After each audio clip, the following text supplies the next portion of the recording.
Una crisis económica que nace en el 20 de octubre del 2016 y digamos que dejó en vulnerabilidad la soberanía de un país y sus relaciones internacionales. Digamos, es el caso de Venezuela, un país que ha tenido muchas transiciones a lo largo de su historia, digamos en momentos desde la independización. Para el siglo XIX y comienzos del siglo XX, Venezuela es un país que basa su economía, su actividad económica en la actividad agrícola, específicamente en la producción de café y cacao, pero para comienzos de siglo da un giro absoluto toda su actividad económica y se empieza a regir bajo la extracción de petróleo. Esto pues pone en marcha un plan económico que le permite a Venezuela reestructurar y recuperar su economía, su actividad económica, y le permite salir de esa crisis económica apoyado en el pago de la deuda externa para ese entonces. A partir de ello, Venezuela se considera uno de los exportadores de petróleo más grandes del mundo y también se conoce como uno de los países que cuenta con la reserva más grande de Sudamérica. Desde el momento en el que Venezuela comienza a cambiar su actividad económica, también comienza a determinar, aspectos de la vida no solamente económicos, sino también políticos. Desde esta perspectiva, la incidencia económica, en aspectos socioculturales y políticos, ha generado la construcción de estructuras sociales que ya se han delimitado.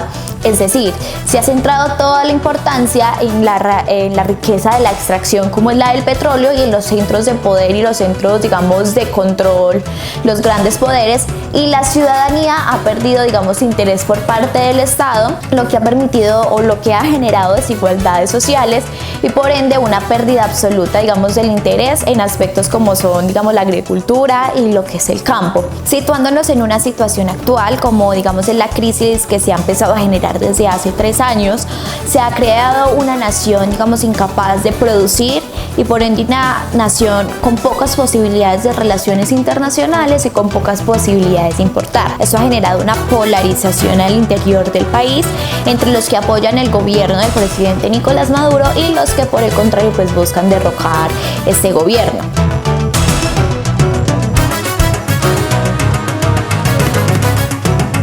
Bueno, ¿usted qué piensa o qué sabe de la problemática de Venezuela?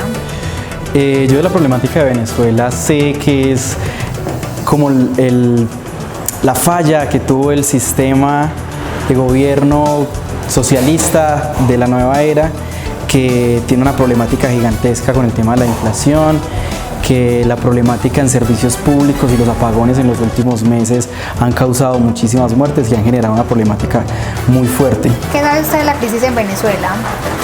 De la crisis en Venezuela, pues tengo entendido que es una crisis política y económica que se da debido a la mala elección de las personas al momento de elegir un presidente.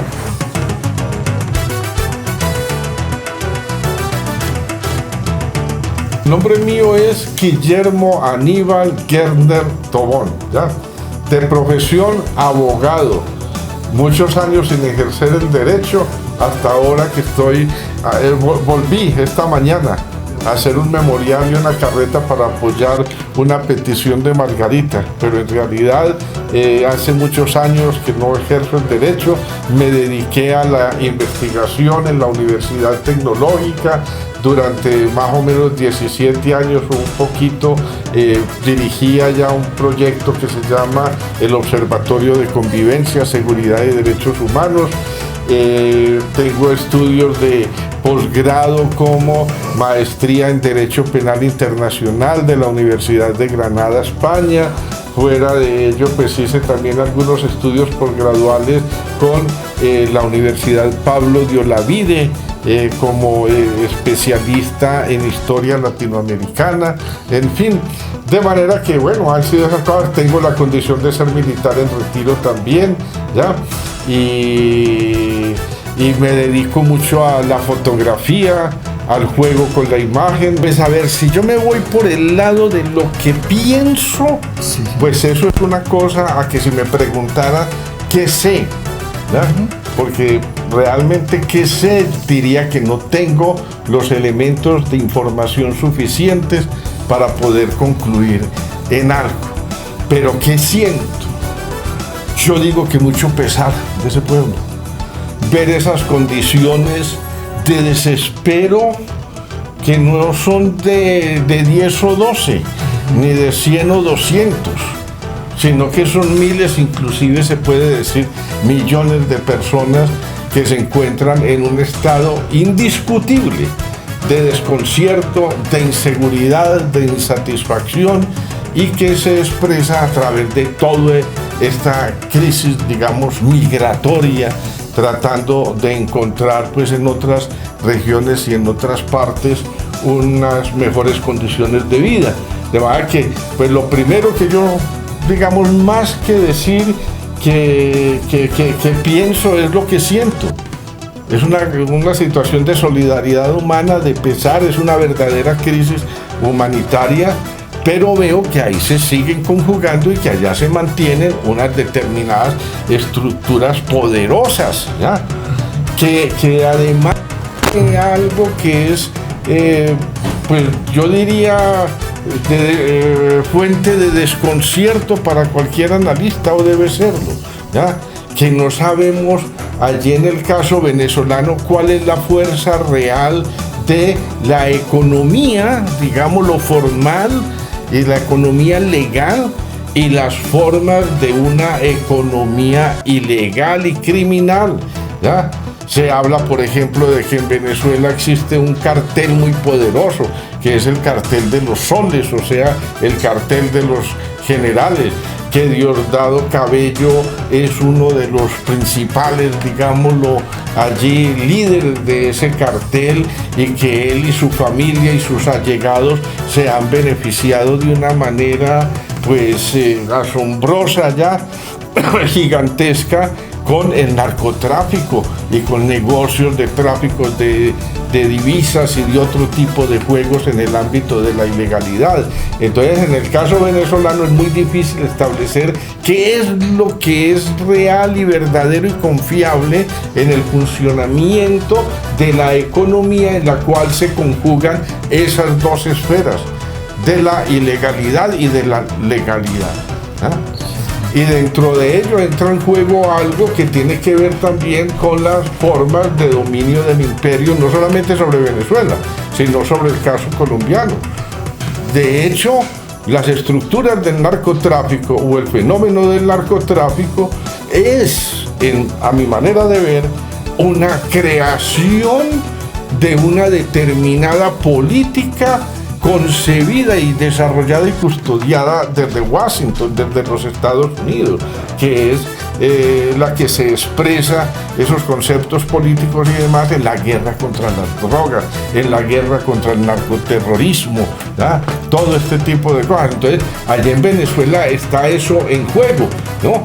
Tanto que en la parte demagógica de los discursos, entonces dice el señor Trump que lo que quiere es restablecer la democracia, que las vías del juego limpio en la esfera de lo económico, etcétera, pero yo diría que eso hay que ponerlo en duda. En resumen, mi sentimiento es un sentimiento de solidaridad, de pesar por lo que se está allí realmente moviendo. Lo otro es el juego, que es un juego que se ha venido dando desde mucho tiempo atrás, es decir, esa confrontación de intereses y algo que ha sido un desarrollo muy especial y que aquí en el caso venezolano se ha hecho más explícito, es el caso de la emergencia de la China, ¿ya? Para lo que viene a ser un condicionamiento de desarrollos políticos y económicos en América Latina, ¿ya? En estos días estaba viendo unos documentales sobre las multinacionales que en este momento en el planeta, ¿ya? En las cuales China, ¿ya? Tiene una influencia muy importante, o bien porque tiene ellos las mismas multinacionales, tienen unas empresas muy poderosas que irradian toda su política de mercados y demás a todo el planeta, sino que en otras son socios de grandes compañías en las cuales pues hay capital también británico, francés, bueno, norteamericano inclusive, todo este tipo de cosas. Y que eso se hace sin romper con la ideología, o por lo menos de palabra, con la ideología comunista. Y entonces eran unas entrevistas a un líder allá económico, ¿ya?, de China, de una gran empresa productora de televisores y de otro tipo de cosas que ha inundado el mercado mundial, y él mismo dice: yo sigo siendo un comunista, yo soy un comunista. Y plantea unas cosas bastante interesantes, porque es un concepto que sí puede responder con algunos supuestos que tuvieron los clásicos del marxismo cuando plantearon su propuesta de socialismo y de comunismo, que no era una transformación de las estructuras sociales para generar pobreza, sino para generar riqueza, ¿ya?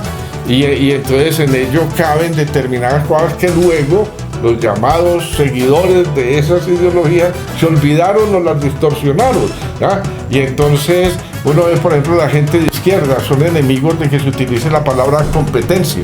Vamos a competir. No, no se debe competir, se debe colaborar. Pues se debe colaborar, pero también se puede competir. Y una cosa no riñe, digámoslo, con la otra.